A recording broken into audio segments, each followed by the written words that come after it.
اور اللہ نے مسلمانوں کو غلبہ دیا، یہودی زیر نگیں آ گئے، انہوں نے جزیہ دینا طے کر لیا، خیبر کے تمام قلعے فتح ہو گئے۔ تو بی بی صفیہ جو ہیں یہ خیبر کے سردار کی بیوی تھیں اور ایک بہت بڑے سردار کی بیٹی تھی، بہت بڑے سردار کی بیٹی تھی۔ وہ مال غنیمت میں جب آئیں تقسیم میں حضرت دہیہ حضور صلی اللہ علیہ وسلم کے صحابی ان کے حصے میں آ گئے۔ تھوڑی دیر کے بعد کچھ صحابہ حضور کی خدمت میں آئے، انہوں نے کہا کہ یا رسول اللہ صلی اللہ علیہ وسلم، اللہ نے ہمیں عزت دی، غلبہ دیا، نصرت دی، فتح دی، بہرحال یہودی کچھ بھی ہوں اہل کتاب تو ہیں، اور پھر وہ اس وقت ختم ہو گئے، ان کی قوت ختم ہو گئی، مدینے سے نکال دیے گئے،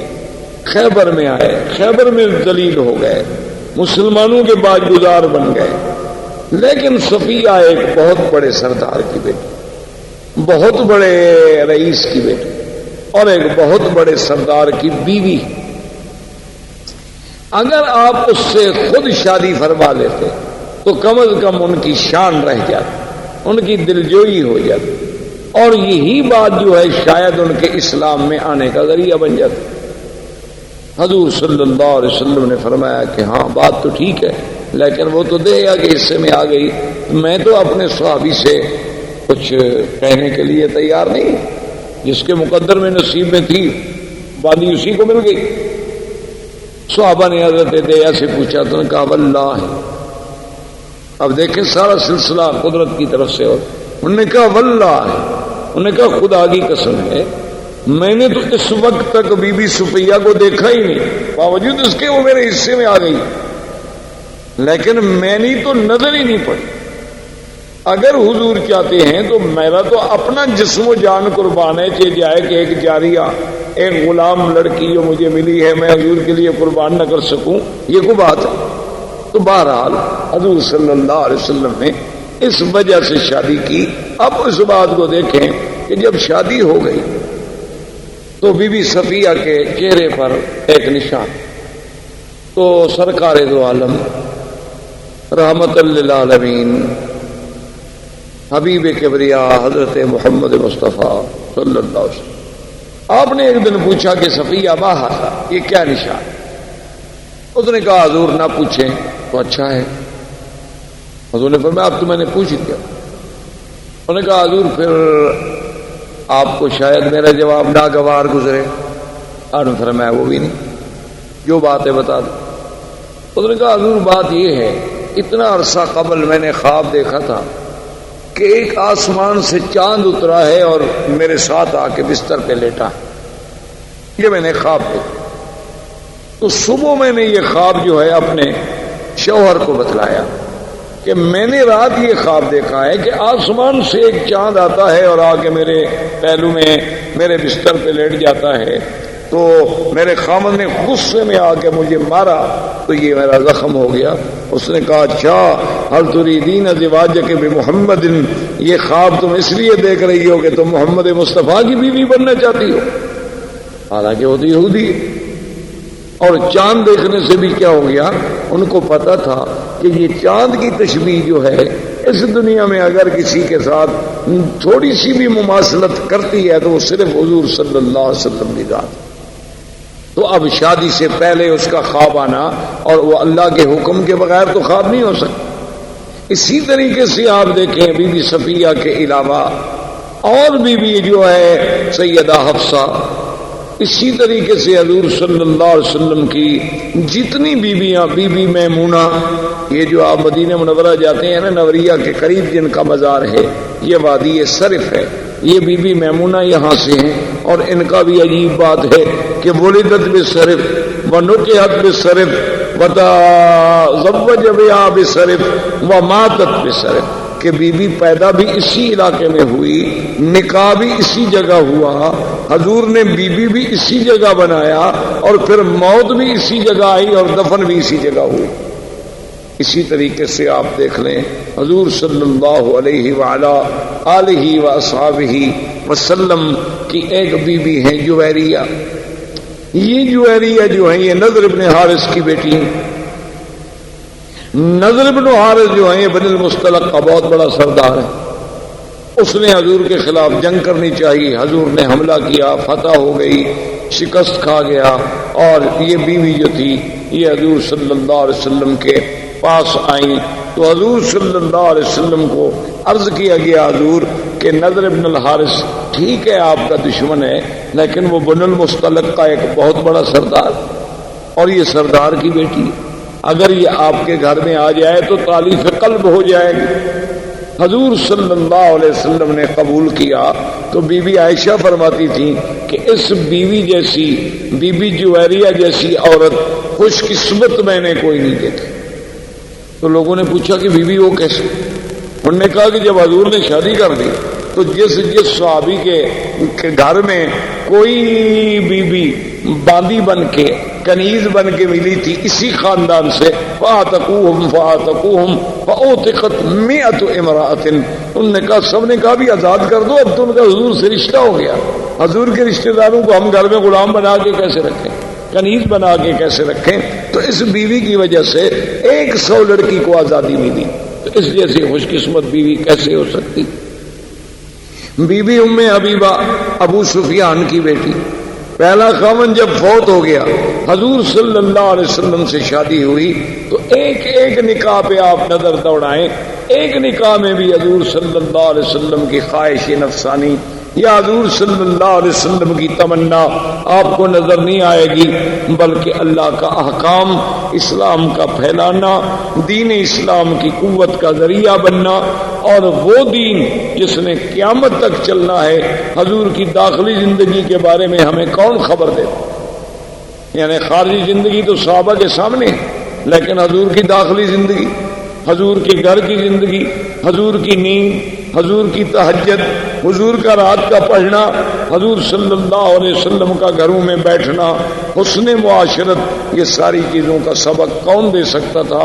اس لیے اللہ کو منظور یہ تھا کہ حضور صلی اللہ علیہ وسلم کی تعدد ازواج ہوں، تاکہ یہ بھی ایک ذریعہ بنے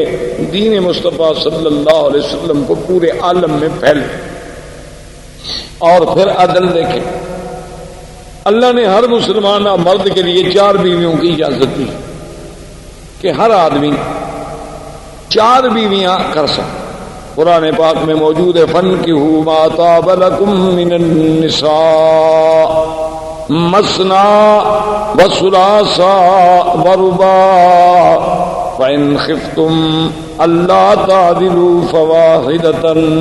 یعنی اگر چاہو تو 4 عورتوں سے شادی کر سکتے، بیک وقت ایک آدمی اپنے گھر میں 4 بیویاں رکھ سکتے۔ اچھا، اب اگر فرض محال ایک بیوی مر جائے، 3 ہو گئی، تو پھر 4تھی شادی اور کر سکتا۔ 2 بیویاں مر جائیں تو اب 2 شادیاں اور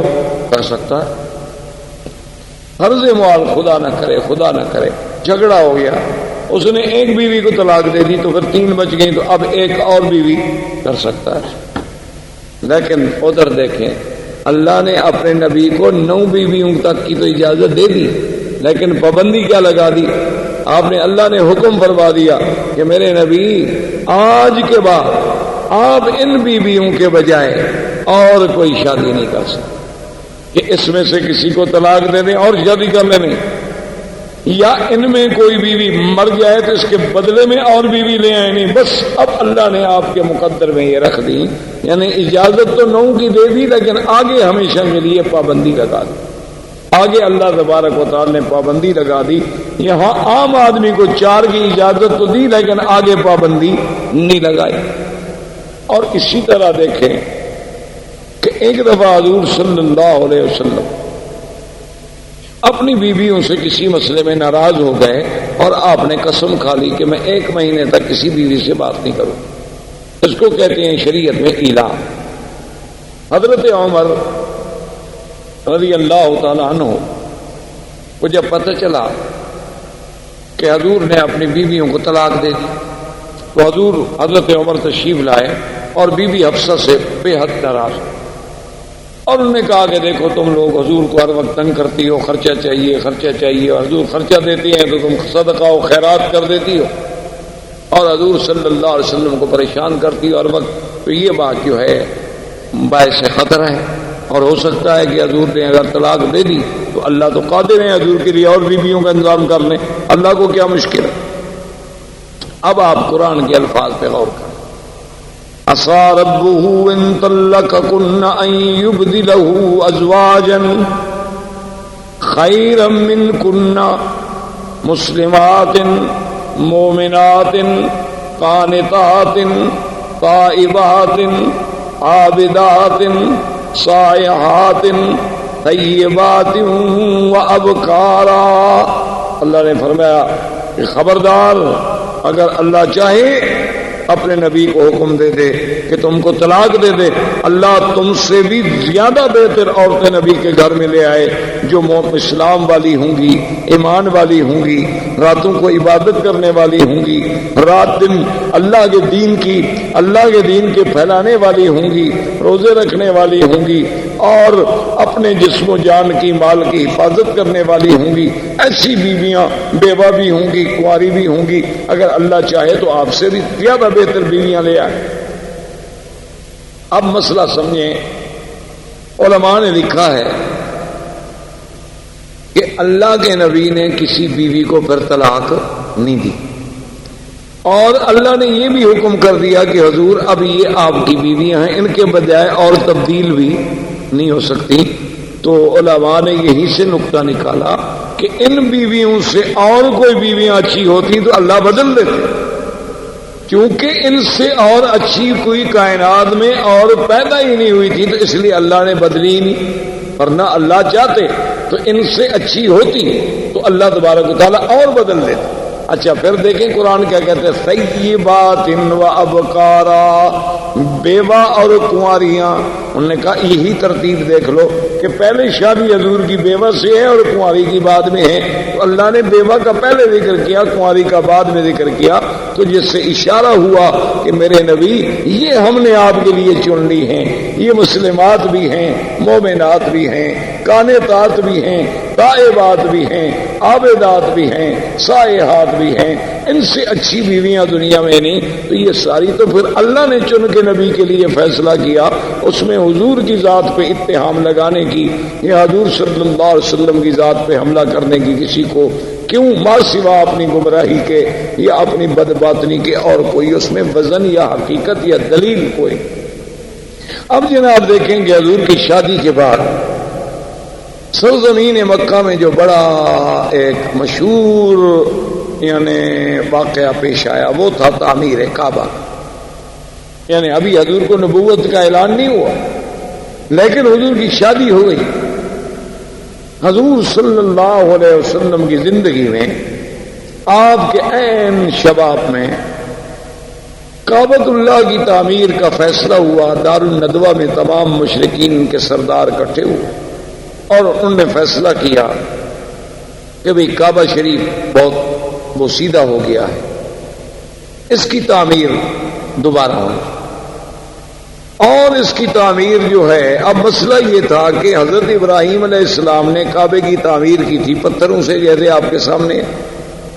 اور مکے والے لوگ جو تھے وہ پتھروں کی تعمیر جانتے ہی نہیں تھے۔ یعنی سرزمین مکہ میں پہلے پتھروں سے گھر نہیں بنائے جاتے تھے،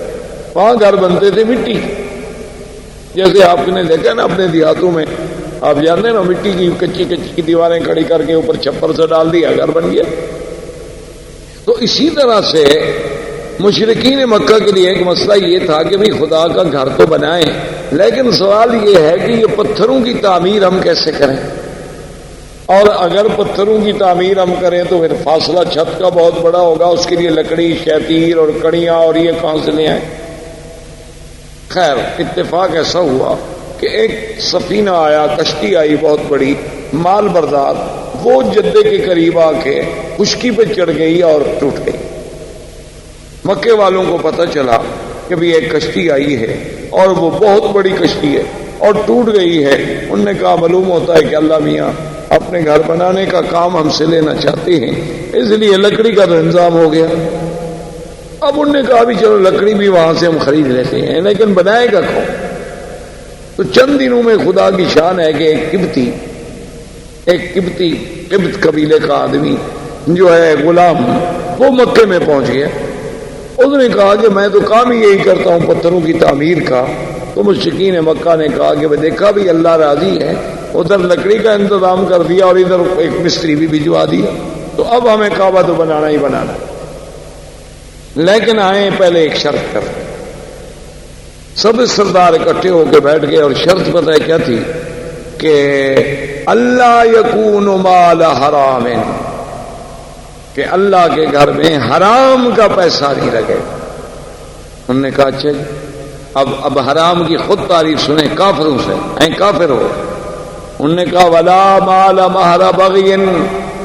بعض لوگ جو ہیں لڑکیاں رکھ کے زنا کے پیسے لیتے تھے, انہوں نے کہا وہ پیسہ بھی اس میں شامل نہیں ہوگا.